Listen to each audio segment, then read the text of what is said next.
agradecerle. We are just so thankful, Emmanuel singing group, for your visit with us here in the Bay Area, all the way from LA. We praise God for your ministry and for your music. It's excited to be back in the Bay Area. My wife and I spent 10 years worshiping and gathering and working on behalf of the Hispanic congregations in this area since 2002 to 2011. It's almost 9 years or so. Anyhow, for those of you that knew my sons, these are my sons now. This Our is babies. Zachary and Jonathan. These are our babies. When they arrived in San Jose, they were 7 and 5. Wow. Now they are 24 and 23. So this is my wife in the middle with them in Portland, where basically that's where we Nearby, the area. we live nearby in Portland, Oregon. Anyhow, this morning we said that we all have emotional problems. And my wife said that there were 3 things that we learned in the garden. 3 things. We learned Shame. we learned shame. Shame was born. Hiding And guilt. and blaming And others. Shame and guilt, but Okay, shame. so shame and guilt go together. All right. So, is that the reason why we don't like to connect with other people? Or is that the reason why we've learned that connecting to other people may hurt? So then we're afraid to Check connect. this out. The Christian community is disappearing. We are dying, in case you haven't Notice. noticed it.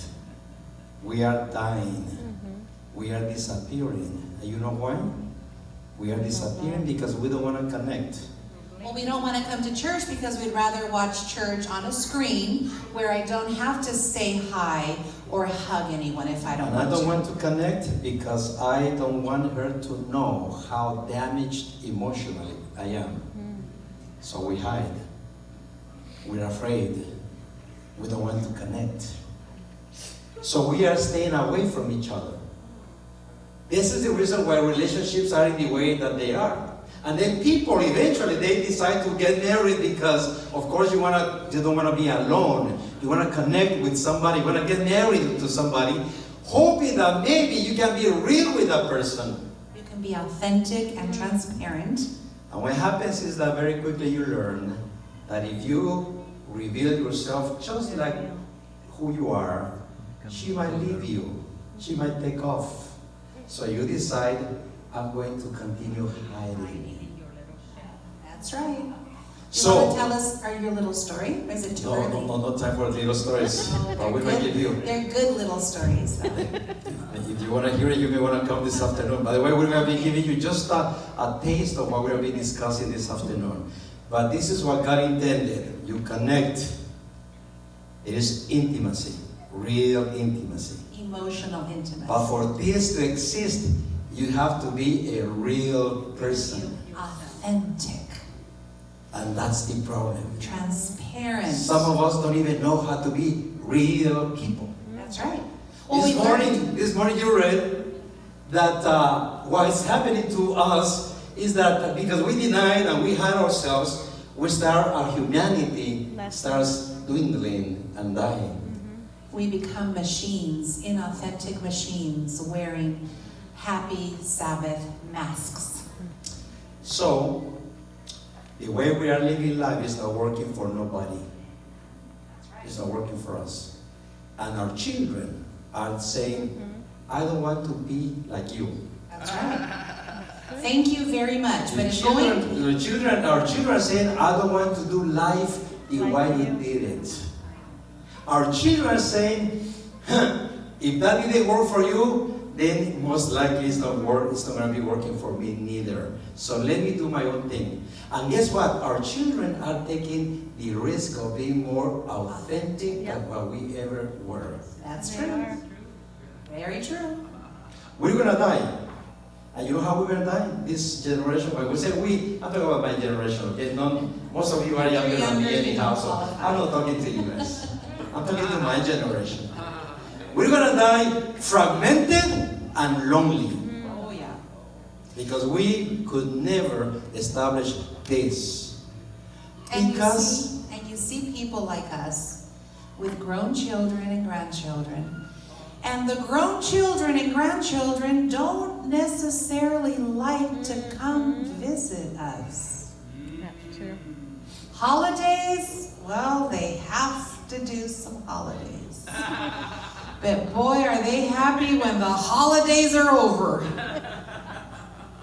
What does that say about how we are doing relationships? if I, on the opposite, take the stand that I have problems, Amen. I am damaged, Amen. and therefore I am going to be who God intended me to be. And I acknowledge that I am emotionally damaged. Thank you, Grandma and Grandpa Adam and Eve, because all of us have been affected by sin. Yeah. So if we take the chance or the Risk. risk of accepting each other the way we are, that's our only hope to be able to achieve Amen. this. I am broken, you are broken, but together with the love of an unbroken God, we can learn to love Amen. in ways we didn't learn back in our childhood. Now, if I haven't convinced you that you have problems like I have problems, let's read what Paul said. And let's read with my wife so that maybe we can all read together. Can you see it? Maybe you need to turn around so that you can read. It's So let's very read tiny. together. This is Paul's version of everybody having emotional problems. Here we go. I can anticipate the response that is coming. Are we together? I know that all God's commands are spiritual, but I am not. Isn't this also your experience? Yes, I'm full of myself. After all, I've spent a long time in sin's prison. What I don't understand about myself is that I decide one way, but then I act another, doing things I absolutely despise.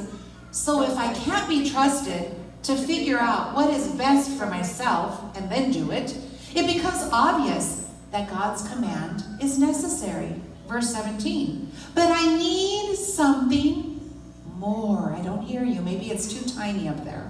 Perhaps. Where are we? I got lost. 17. 17. For I know the For law. I know, for if I know the law, but still can't keep it, and if the power of sin within me keeps sabotaging my best intentions, I obviously need help. I realize that I don't have what it takes. I can will it, but I can't do it. I decide to do good, but I don't really do it. If I decide not to do bad, but then I do it anyway, my decisions, such as they are, don't result in actions. Something has gone wrong deep within me and gets the better of me every single day. And it goes on. Join me. It happens so regularly that it's predictable. The moment I decide to do good, sin is there to trip me up. I truly delight in God's commands, but it's pretty obvious that not all of me joins in that delight. Parts of me covertly rebel, and just when I least expect it, they take charge. I've tried everything, and nothing helps. I'm at the end of my rope. Is there no one who can do anything for me? Isn't that the real question? The answer, thank God, is that Jesus Christ can and does. He acted to set things right in this life of contradictions, where I want to serve God with all my heart and mind, but I'm pulled by the influence of sin to do something totally different. Can you relate to that? If we could only be honest with this verse, and if we could only decide to do something about it, our lives, spiritual lives, emotional lives, would be different. What's happening in the last, who knows, 40, 50 years is that we have been trying to fake that, yes, they need a savior over there. I don't. Those sinners out there. They are broken over there. They are drinking a lot because they really need to drink because, my goodness, poor, their lives are such a miserable experience. Not mine. So when we come to church, we come so clean. Mercy. So detached from our real selves. And we want to come and worship. And we want to basically worship from the stand of view of, I am worthy, God. I'm worthy. Now, we might not say it, but we've been acting like it for many years. So people that are needing help, they don't come to churches. They go to these groups, 12-step self-help groups, 12-step therapeutic groups, because there you could be honest and say, I am an alcoholic. My name is Cesar de Leon, and I am an alcoholic. Something that if I say here in this church, mercy. you would look at me and go, oh boy. If this pastor is that way, imagine the other younger ones. So we continue hiding. Our lives have been about hiding. And Satan celebrates every time we hide because that's his plan. Because at the end of the day, if you get so used to hide, then when you come to God, you're not going to come real. By the way, when you think of all your problems, and when you connect with your real psychological, emotional problems, you could be spending a lot more time praying to God for healing. Amen to that. But we don't, because we are not connected and we don't like to think about ourselves as broken and hurting and desperately in need, then I don't find anything to pray to God about. That's right. They are boring moments. Boring prayers. Prayers that don't have no meaning because... Bless the missionaries across the sea. How about, I need help. So, my wife and I are proponents that if something's going to happen in our relationships, if we're going to create a new world, a realistic and more genuine society and community. and community, Church community for we starters. need to start by looking at ourselves. Amen. And honestly, take a look. Instead of trying to hide what we have been and what we are, try to determine before God, would you please show me who I am? Would you please show me what's wrong with me? Amen. Isn't that what David said? That's right. And then if there's any way of wickedness, would you just show me if there's something that I shouldn't be doing? Amen. Because if we don't do that, we're going to continue living a fake lives, fake relationships. Do you know that most married couples are not reporting that they're having complete connection? We're By talking the way, about Christian. Some couples, some couples are I want to get, I'm trying to get closer to you because you're walking that way. So don't make me chase you in church. I have enough time chasing you at the house. And that's what it is. They know what we call intimacy, relationship at level 1. Because that's all they can do. 101, if you please. Some, they manage to achieve level 2. And they're happy and joyful. Because that's all they know. That's all they have known. And I'm going to challenge you that they're not as happy and joyful as they could be. But according to them, that's all they know. Some, they manage a level 3 connection. But see, in order for you to continue connecting and going deeper and deeper into a emotional and spiritual connection, you need to become more real. Amen. And Jesus. More authentic. Few Transparent. Few of us know this experience. Full connectivity. Amen. Yes, Few beautiful, of us. And it's beautiful. Because we don't even know. We don't even know how this looks like what it or feels like. how you can get there. We don't know. This is what we know. That experience right there. And some of us spent our years and our lives in that experience. Carolyn said this morning that 95% of our problems are basically emotional or spiritual. 95% of your problems tend to be of spiritual or emotional nature. And only 5%, check this out, only 5% are physical More problems. physiological or organic problems. And even that 5% You said of this our morning. organic problems are rooted in emotional or spiritual problems. Now, it amazes me that even though most of our problems are emotional or spiritual, we don't do much about it. That's right. We just don't. Have you gone to see a doctor, MD, lately for a general checkup? Have you checked your blood? Have you checked your heart? Have you checked your cholesterol? Have you done those checks? Annual Anybody? checkups? In the last 2 years, 3 years, have you? The last couple of years, Well, you've most seen people in San Jose are so medical happy clinic? that you guys don't need doctors. That's great. That's cool. Anyhow, Most. so we have done something about it because we want to make sure that our spiritual, our bodies, physical lives Our bodies. are doing great. Yeah. But how about our emotional life? How is your emotional life this morning? Psychological and emotional issues are on the rise. Oh, yeah. Have you heard We're not about alone. who is killing themselves now? Who's committing lately? suicide? The ages. Have you heard that children as young as 8, 7 are killing themselves? So there was a time when people at the age of 65, 67, they were saying, you know what, I live my life, there's nothing else more left for me, so I'm just going to kill myself because my kids don't want to come around, I don't have anybody to take care of me, I don't have joy in my life anymore, so I'm just going to kill myself. Those were people at the age of 65, 67, 70, 90 perhaps. Nowadays, you name it, 8, 12, 16, 20, 24, 30, 40, 50, doesn't matter. Everything goes. You know why people are killing themselves?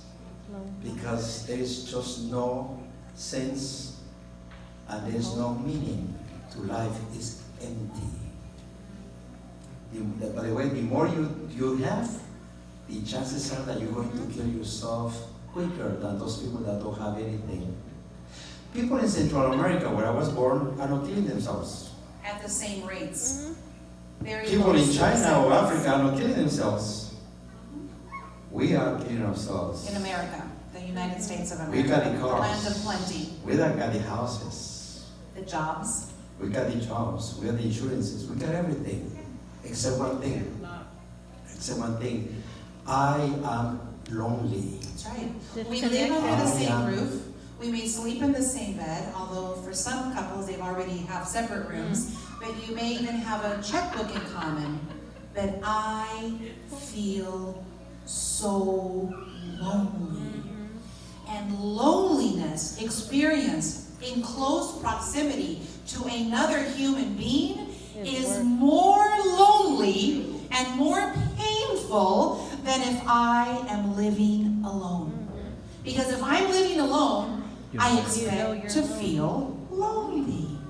But when I'm living and sleeping and eating and driving with another human being, and I feel alone, that loneliness kills and debilitates the soul. Now, being disconnected is easier than being connected because something happened to us when we were children. Somebody disconnected from us as I was growing up. Somebody disconnected, Or was never connected, or never connected. or I was never connected to anyone, either mom or dad. And we spent a lot of time last night going through this topic that somebody, when we were children, disconnected from us. So therefore, we were taught to live our lives disconnected. And that disconnection feels familiar because he came from the Garden of Eden. Garden of Eden. So read this with my wife, please. When our children are not able to see worth through our eyes, or if they experience our dark emotions and responses in us, they feel rejected and abandoned, and healthy emotional development is arrested. The emotional development stops, and people, we continue having birthdays. Happy birthday to you, happy birthday to you, happy birthday to you, happy birthday to you, and I become 19 or 20. I'm 19 or 20 chronologically, but emotionally, on the inside, I like to tell people that on a very good day, I feel about 12. On a bad day, I feel about 4. That's how I feel on the inside, emotionally. And we'll continue talking this afternoon about what arrests us, what stops our emotional development. All we know is that we become adults, we get married, we spend a lot of money on a wedding, our dress and flowers and food and cake, and we think we're going to be happy forever and ever. I remember when you proposed to me, I had the audacity of telling my husband, I am going to make you the happiest man in the whole wide world. And I believed it. I was a liar believing my lie, girlfriend. I believed it with all of my heart. I thought, man, this guy is so lucky to be getting me. Because I am so nice. I am so kind. I am so patient. I am so tolerant. I am all that. And you know what that's called, friends? Pride. Self-pride. Pride and self-deception. Arrogance. Because I believed my lie. When I began to react to some of the My imperfections, my brokenness. toxic things that were going on in the relationship, guess who got blamed for everything? Me. How dare he not think the world of me? Who do you think you are to not like me? Isn't that what the Bible tells us that we are? You think you are righteous, There you go. and you are rich, There you go. and you don't have any need of anything. That's what you think. But then God says, but you don't know, and that's a problem. You're But self-deceived. you don't know. And that's what's happening to a lot of our marriages. Yeah. It's so easy to blame each other. You're worse, you're bad, you're this, worse and than that. me. Well, actually, no, you were not. You're You're worse. you You're bad. way- No, you don't even know how bad you are. No. You're the winner of worse. Oh no, well, you want You're the the winner. winner. You want the winner. And it just go on and on and on and on and on, because they have not stopped to think, wait a minute, what is my role in this disconnection? Why am I not being able to connect to my spouse, to my children, to the people in my church? How come I just come in, sit down, listen to a good sermon, and then I leave? How come we don't haven't brought anybody to our home lately so that we can have lunch together, fellowship? Why is it that we don't want to really connect? There is something in us that has arrested our emotional life. And we're so sick of faking. I'm supposed to love you and like you and say hello and treat you good, but that gets old. It gets like a lot of energy from my body. So rather than being fake, I'd rather just avoid. And the same thing happens in marriages. Rather than being fake, let's just avoid each Let's other. avoid each other. Stay out of each other's way. And we're teaching our children, this is how you do marriage. Mercy. By avoiding, Mercy. by not being real. Mercy. So I'll ask you, what do you see in that picture? I want to hear you. What do you see? A baby and a mom. Baby and a mom. I heard somebody say happiness. Connection. Okay? Who's connected to who? Who's happier, mom or baby? Baby. In the picture. Baby. How do you know the baby is like more happy? She's got a bigger mouth. Okay, This- okay. Oh, I like that. Nonverbals. The smile is Truthful. Truthful. Extravagant. Authentic. is authentic. Oh. Now, check this out. Check this out. Imagine if he turns into 2 and she continues looking at him in that way. Imagine he turns 5 and she continues looking at him in that way. Imagine you turn 8 and your parents continue looking at you in that way. Those Imagine you turn 15 and your parents, instead of making you feel shameful or guilty, they keep looking at you in that way. Imagine that you turn 18 and your parents are still looking at you in that way. What type of people were we? You're right. Let's read this song together. Hold on. Before you read, okay. What type of individuals were we become, or we will become, What we have become. or we would have become if our parents would have continued looking at us in that way? If our You know what is the parents- reality? Mm. Reality is that somebody look at us with eyes of Impatience? Impatience? You're kind of annoying me right now? I don't have time for this. Did anybody make you feel when you were 5, 6 that you were not good enough? Mm. Not by talking to you, Mm. but by looking at you. Non-verbally. Do you remember that somebody looked at you, maybe you, one of your parents, and they made you feel you are not good enough? I'm sure they did. You are this and you are that. Well, isn't that the reason why we decided, being close to people is not so safe? That's Yeah. right. Because they hurt you. That's true. They People break hurt you. That's me. true. That's right. Our families are where we learn, read it with me, where we learn about ourselves.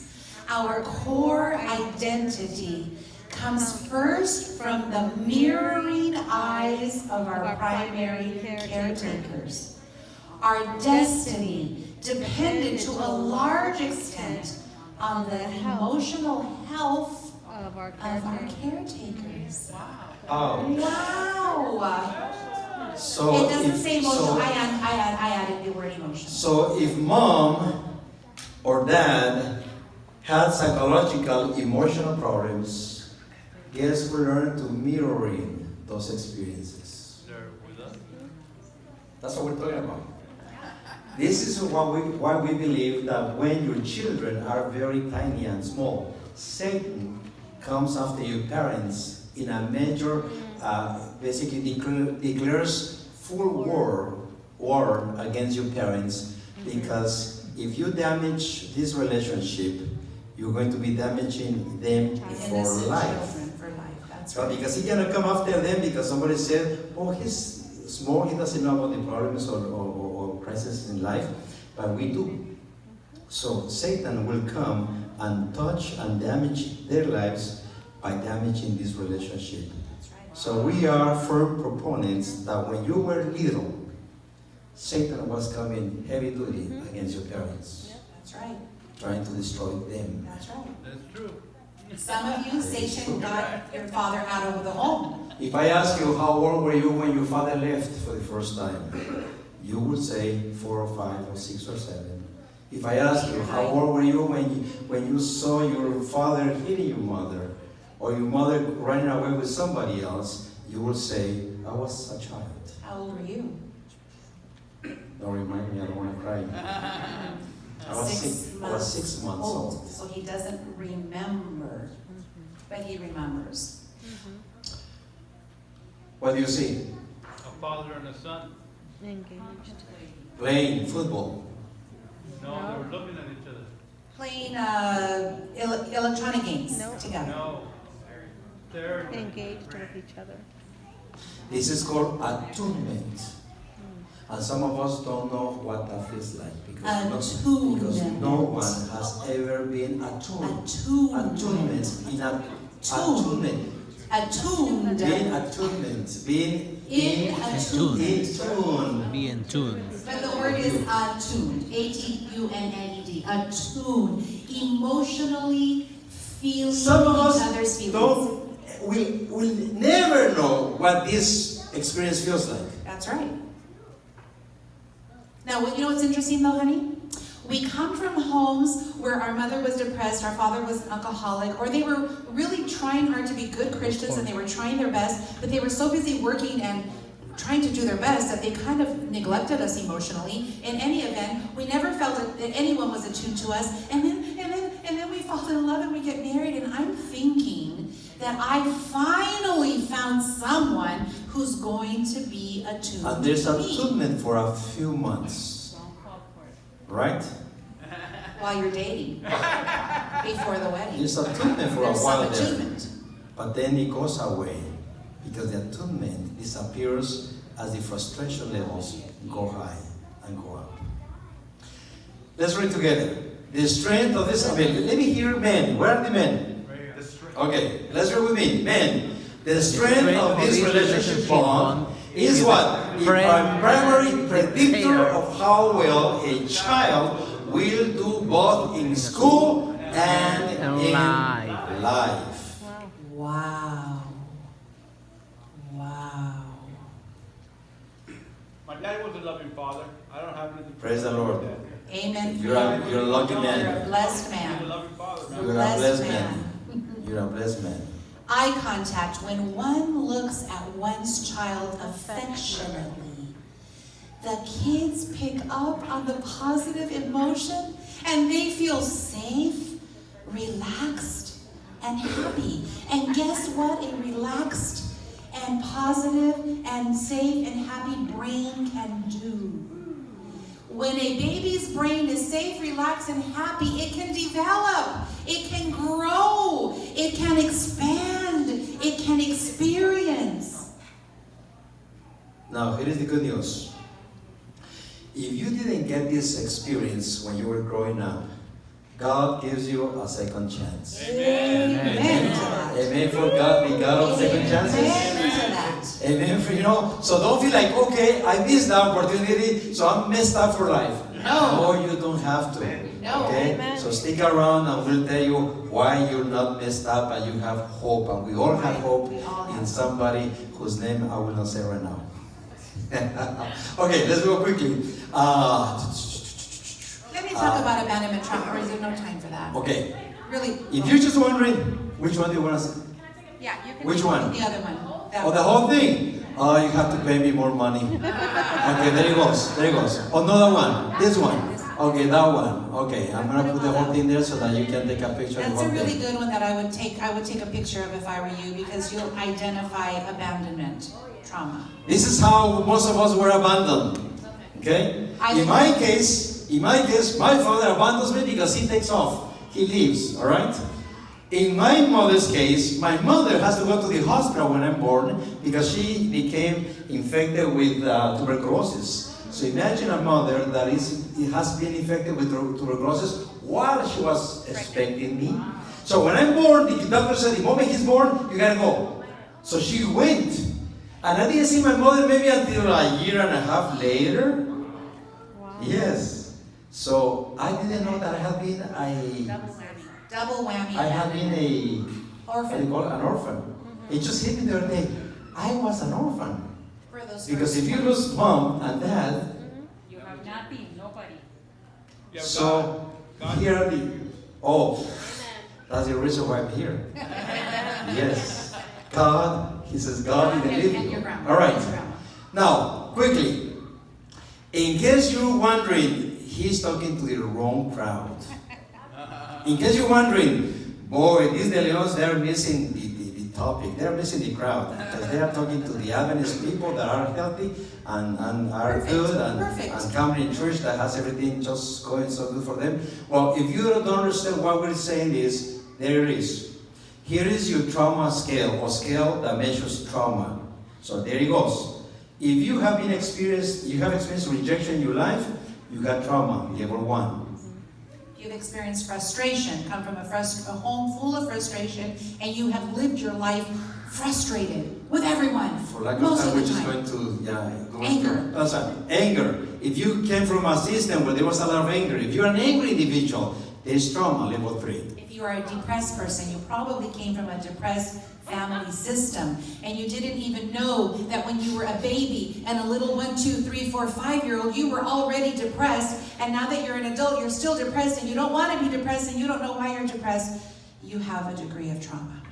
If you have come from, or if you are a person that has, your emotions have been arrested, you are frozen, you cannot be empathic to other individuals. Empathetic. Or empathetic to other individuals. If you are basically frozen in your emotional life, basically that is an indicator of trauma at level 5. Now notice that the scale is going up, but it should have been drawn going down, because the higher the number, the more trauma there exists. If you're a person that grew up with your own feelings and needs, experiencing insensitivity, people were not attuned to you, and you have become a person now that you're an adult, maybe married, and you are insensitive. Your spouse may be crying, and you look at them, and you turn around and you keep eating your French fries. You have insensitivity.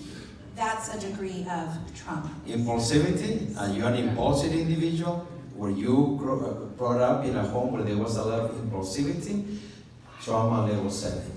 Indecisiveness. You have two choices. I can buy a red car. I can buy a blue car. I don't know. I like red. I like blue. I can't make a decision. What am I going to do? I won't buy anything. So if you're an indecisive person, that is an expression. Anxiety? Is there anxiety in your life? Panic Are attacks. you an anxious Panic individual? attacks. Do you Anxiety. have siblings that are anxious? Do you have and your family anxiety runs One deep of the and more wide? common ones. Yes. That's basically Trauma. indicates that you got trauma there, and then of course social isolation. All right. So we carry with these situations in our life, day in and day out. We married being right there in that scale, That's right. but we just don't know about it. Sure we don't, because We have been good hiding. intentions. You said I'm going to make you so happy. Yeah. You got great intentions. Yes. That was your plan. Yes.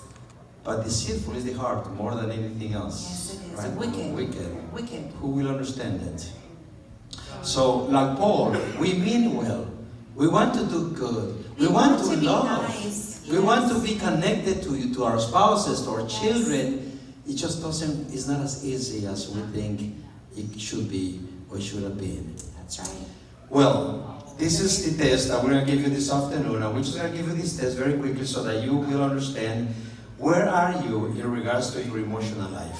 This test is important because it measures the levels of trauma that you may have experienced before you were 18, and the test became very famous and it became very wide known, and it has been the basis for so many other psychological and sociological and medical testings. So it's well known in most communities, and we're going to give it to you because we feel like if you take it this morning, it might help you understand why is it that you have the quality of marriage and relationships that you've been experiencing for the last since you got married. Let's skip that and go right to So, the test. so in case you want to know about the test, that's what the test is. He is the author of the test, and it was initiated in San Diego, California. You may want to take a picture because we'll have time to go over this. So we're going to be asking you 10 questions. Caroline, give us the indications. 10 simple questions. Click forward, please. The test starts. Beautiful. So tell us about the test. Basically, you're going to answer yes or no, and if you answer yes, give yourself 1 point. We do not need to know your ACE test score. You need to know your ACE This test is for you score. alone. So this is for you alone. Here is the question. Question number one. While you were growing up, during your first 18 years of life, did a parent or other adult in your household often swear at you, insult you, put you down, or humiliate you, or act in a way that made you feel afraid that you might be physically hurt?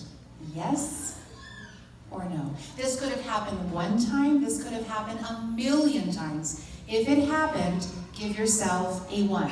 Keep that If point it because never happened, give yourself a 0. you're going to be adding these points, and the end, the total of your number is going to be what is called the ACE test. And it's Score. important because Score. you're going to be making, we're going to be making some inferences on these results. Question number 2. While Did you a were parent growing or up, other adult in a household often push, grab, slap, or throw something at you, or ever hit you so hard that you had marks or were injured?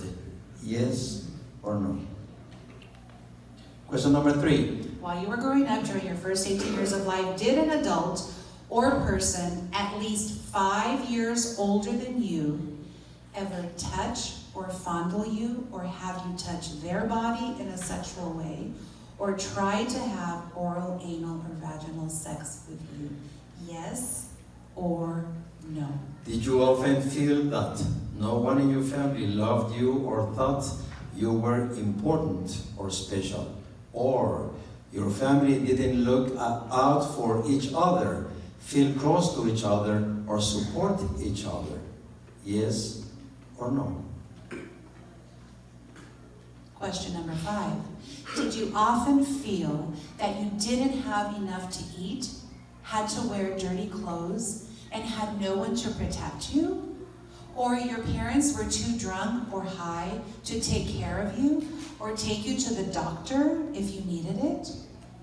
Yes or no? Number 6. Were your parents ever separated or divorced before you were 18 years old? Were your parents ever separated or divorced before you were 18? Question number 7. Was your mother or stepmother often pushed, grabbed, slapped, or had something thrown at her? Or sometimes or often kicked, bitten, hit with a fist, or hit with something hard? Or ever repeatedly hit over at least a few minutes, or threatened with a gun or knife? Yes or no? Domestic abuse. Number 8. By the way, you don't have to have seen this. If you heard that your mother was going through this experience, wall. or somebody told you that your mother was going through this experience, it counts. So it doesn't have to be a case where you have to Visually. have seen the experience. Number 8. Did you live with anyone who was a problem drinker or alcoholic or who used street drugs before you were 18? Yes So or this no? could be mom, dad, sibling, grandfather, uncles, or aunts, as long as they lived in your house. Question number 9. Was a household member depressed or mentally ill, or did a household member attempt suicide? When we talk about mentally ill, that includes anxiety, bipolar, schizophrenia, I mean the whole Depression. book of a whole span of mental illness. Was there anyone living in your house that had mental illness or that attempted suicide? And the last one. Did a household member go to prison while you were still at home before the age of 18? So now you take your numbers and add them, and the result is your ACE score. Now, You add the yeses. Every yes, yes add is the a no. yeses. The Every no's yes- don't mean anything. So Every just yes the is yeses. a 1 point. The maximum point you can, score you can have is a 10, and the lowest score you can have is a 0, right? So this will Any be a questions? maximum of 10.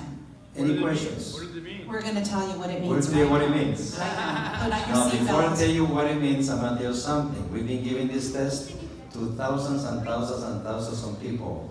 We have even given this test to pastors. And I remember at one point where there were leaders. We won't say where, honey. No, we won't say where. Leaders. We just Pastors, say leaders. And at the end of the tests, when we finished, That's right. leaders were saying, I have a 9, I have a 10. What can I do? Yeah. And you have to question, how can these people with having 9 and 10 can be leaders, trying to be what God has called them to be, but with so much Brokenness. intense brokenness in the lives. Okay, so what does it mean? Here we go. Here we go. Quick summary. Oh, This is, Oh, no. yeah, we're just going to. Well, just in case you don't remember, because- a quick review of the 10 questions, because Yeah, we're but ready we're to not go. gonna go through them, we're just gonna let them describe. But if you wanna take out, Quick picture of the 10 this is questions. basically in summary what we were measuring, okay? The first question is measuring physical abuse, second question sexual abuse, third question emotional abuse, fourth question physical negligence, fifth question emotional negligence, sixth question violence in the home, seventh question was measuring for substance abuse, eighth question was measuring for mental illness, 9 for parental separation or divorce, and the last one, of course, for somebody that had gone to jail. All right? All right. Here we go. Very quickly. The higher your score from 1 to 10, the higher, the greater the prevalence of alcoholism and alcohol abuse, Chronic obstructive pulmonary disease or COPD, depression, fetal death, poor quality of life related to illicit drug health use, issues, ischemic heart disease, liver disease, poor work performance. financial stress. By the way, some people they ask, is that the reason why I'm often sick? Yeah. Is that the reason why I'm often dealing with some type of diagnosis?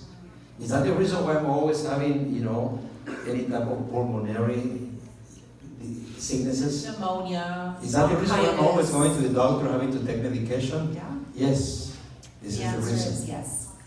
Continues, Results. the list continues. You will have a higher risk for intimate partner violence, Multiple sexual partners, sexually transmitted diseases, a higher probability of smoking, most likely going to be a smoker, higher probability of suicide attempts, unlimited pregnancies, unintended, pregnancies. early initiation of smoking. Unlimited works too. That works.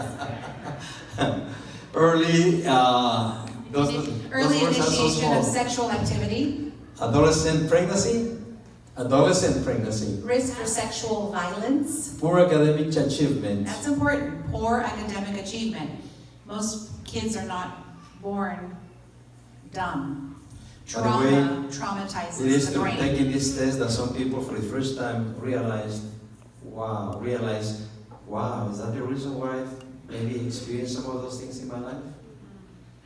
The list goes on, and we didn't make a comprehensive list. You can get a lot more if you A Google. score of 4 points or higher, we're gonna go fast because we Really have only quick. 10 minutes, If you okay? have a score of 4 or higher, you have 200, this is according to some statistical studies done, you have 240% greater risk of hepatitis, 390 greater risks of chronic obstructive pulmonary disease or COPD, emphysema or chronic bronchitis. 50 million adults in the United States suffer from this type of illnesses. you have 240% greater risk of sexually transmitted diseases, Double the probability of being a smoker, 7 times greater probability of being an alcoholic, 10 times greater probability of having injected street drugs, 12 times greater the probability of attempting suicide.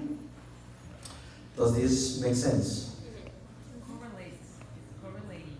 Makes sense, doesn't it? By the way, it's so easy for us to tell our kids, why are you the way you are? Why are you doing that? How Why are you come- smoking weed? How come we're paying so much money for your tuition, but you do not appreciate what we do for you? Look at your grades, getting D's and getting F's. Why is it that you don't do what we are expecting you to do? Mercy. This is why. If you did not, or we failed to experience that connection, the attunement that we were discussing, attunement, At my knees. if our children did not go through that experience, most likely our children will have some sort of trauma. As simple as that. And who's responsible of this? This guy. We're not The here thief comes to steal and kill and destroy. That's right. Time and again. It doesn't matter if the thief maybe wraps a nice gift with a beautiful wrapping and gives it to you and he says, here, this is for you, with all my love and appreciation. But it is the thief that's giving you the gift. And the thief's gifts will always come to kill, to rob you, and destroy you. Time and again. Always. So this is basically what he does. Go through the very bottom line, through the adverse childhood experiences, through all the trauma that we've experienced, that causes disrupted neurological development. Our brains literally, we'll show you this afternoon some pictures of some brains. A traumatized brain looks very different than a brain of a child who has loving parents. Not perfect parents, but loving parents. And then that will, of course, increase the risk of having social, emotional, and cognitive deficits or disabilities, if you will. And that will increase the health risk, high health risk behaviors. That's going to ensure that these people, that we people will have more diseases, more disabilities, more social problems, terrible relationship problems. Do you see why we're sharing this with you? This is why it's so hard to have healthy relationships with each other. We're broken. We've been broken. And all we can do is blame the other person. It's all your fault. It's all your fault. It's all your fault. I have to this morning say, Lord, forgive me. Number one, forgive me. I've been blaming my mom. I've been blaming my dad. I've been blaming my husband. I've been blaming my dog, who always sides with my husband.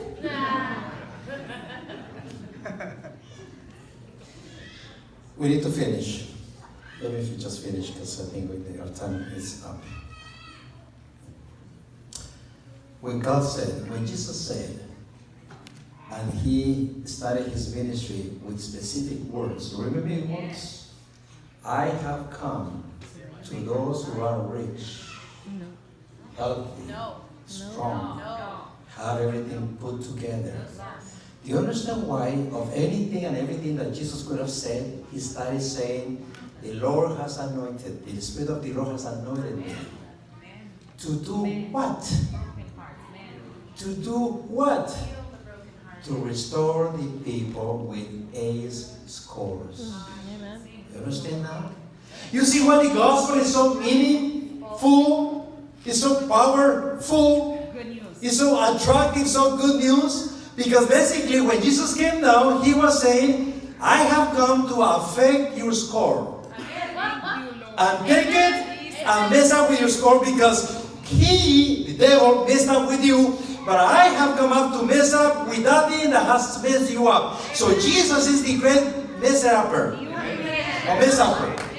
you understand that? That's what the good news is all about. This is what a Christian couple that understands that this situation is something beyond our control. And if we want to make a better relationship and create a better marriage, we better go to the one that is able to mess up, he who messes up with you. And that's why you have a second opportunity. Jesus comes and intercepts your ACE score. And when your ACE score meets Jesus, guess what happens to you? Have you met people that have drunk all their lives? Have drank or drank? Yeah. And all of a sudden, they come to a meeting, or they meet a Christian, they come to Jesus, and then they change their lives just like that. And they go, how can that be? Have you seen a person that lies and deceives and cheats left and right, and they come to Jesus, and then they start doing something different? It's not that they decided, I'm just going to be a different person. Yes, they may have decided that. But at the end of the day, there is a man, there is a God, there is somebody that has come into their lives, that has made a difference in their lives. So Jesus said, this is the reason why I have come to this world. And this is my favorite passage, by the way, Galatians 4:4-7. Read with me. But when the fullness of time had come, read with me. God sent his son, born of a woman, born under the law, to what? To redeem who? Because everybody here needs redemption. There's no one here that says, I don't need Jesus because I'm just fine. No, just look at your score. Even if you have one, it tells you, you still need a redeemer. Amen. Thank you, Lord. Let's continue. Those who were under the law, that we might receive the what? The adoption, because my father left me, my mother left me. So I need for somebody to adopt me that is healthier than me. So Jesus says, I'm going to adopt you and I'm going to make you my child. This is why he connects the gospel with family matters. Me, Father, you a child. That's the gospel. Me, the Father, you the child. That's the gospel. You tell me, I'll be your Father. Amen. And I will father you. And then not just father you, I'm going to take you with me to live with me forever. And you know what? I'm the God that is watching you because I'm the God that sees, and I'm attuned with everything that you do. And my wife said this morning, and we're finishing, Julio. My wife said this morning that this is the God that in spite of the fact that you have a 9 and an 8 in the A score, he says, I love you. Crazy love. So he's not determining his love whether you cook for me, you do tortillas for me, you do the beans for me. I will love you in spite of anything. I mean, it doesn't matter what goes on in our relationship. I will love you. So I'm going to finish here with a couple of quotations from Ellen G. White. He passed by no human beings as worthless, but sought to apply the healing remedy to every soul. This is Jesus, my friends. Often he met those who had drifted under Satan's control and who had no power to break from his snare. To such a one, discouraged, sick, tempted, fallen, Jesus would speak words of tenderest pity, words that were needed and could be understood. This is Jesus, my friends. Others he met who were fighting a hand-to-hand battle with the adversary of souls. These he encouraged to persevere, assuring them that they would win.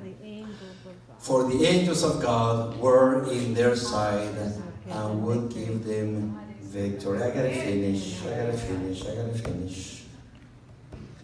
But I cannot finish without asking you a question. Did you know that for you and me, it's an emergency, it's an important matter if we want to live our lives to the fullest, to allow Jesus to do a number on us. That number is called healing. It's called forgiveness. It's called restoration. It's called beginning life all over again under his jurisdiction, under his dominion, under his leadership, under his paternity. That's what the gospel is all about. Amen. Now, Thank you. are you willing this morning to be naked completely and say, Jesus, I want to be transparent with you. Yes. I recognize that I'm not as good as I thought I was. I recognize that I'm not as healthy as I thought I was. I recognize that I'm not as Christian as I thought I was. But Jesus, this morning, if somebody needs healing, it's me. I need for you to come and intercept my A score. I need for you to come and meet me. I'm the blind man that says, please, Jesus, Son of David, be merciful to me. I'm the woman that is hiding, that is full of shame, that is coming by the well. You and I, we're that woman, and we're the one that needs to say, can you give me that water? Because I'm very thirsty, and I don't want to be thirsty ever again. Are you willing to be naked, transparent, congruent with who you really are? Yes, I am. Then you need Jesus in your life. And I need Jesus in your life. Let's pray. We finished this morning praising your name. Thanking Jesus, blessing his name, glorifying his name. Because if you wouldn't be for you, if he weren't for you, our A score would be ruling all over us, day in and day out. And we would be in such a desperation. But this morning we have learned that we have hope and we have healing in Jesus. And you are willing to come down because you love us. And you see the A score as something anti-natural. It's not where it was supposed to be. You did not create us to live empty and meaningless lives. You did not create us to live lives that were disconnected. That's not your plan. That's the plan of the enemy. So if there's any strained relationships this morning, if there are some people here that are disconnected emotionally when they're supposed to be connected, if there's people here that are hurting, that are full of bitterness, that are lonely, that are hurting so deeply, Father, please come down and visit us one more time. We are the people that need help. We need salvation. We need answers. We need solutions. It is us, Father, that are so broken. It's time for you to come and move in. We're completely open and willing to receive you. So please, pass by us. This morning, Cambrian is the place with the brokenness and Jesus, they have to meet. It's got to be this morning and it's got to be here. Please, Father, restore us. You say that whoever is in Jesus is a new creature, and we need to be a new creation. It is a must because our marriages are depending on that. Our children are depending on that. Our neighborhoods are depending on that. We got to be new creation, Father. So that's why we're here this morning. We thank you for coming down. And thank you for saying, yes, I will come down and I will heal you. Because I have created you to be completely restored in my image. So I will heal you, because when I come down and I will say, come to me, those who are thirsty and who are hungry, you will show up. But when you show up, you will show up because you have decided to take Jesus as your Savior. So I will see Jesus in you. I will not see you no more. I will see my Son, said the Father. And I will take you to myself. And I will take you to my house. And I will love you forever. Thank you, Jesus, for such an experience. In the name of Jesus, we pray. Amen. Don't get up. We are going to do something just before you go.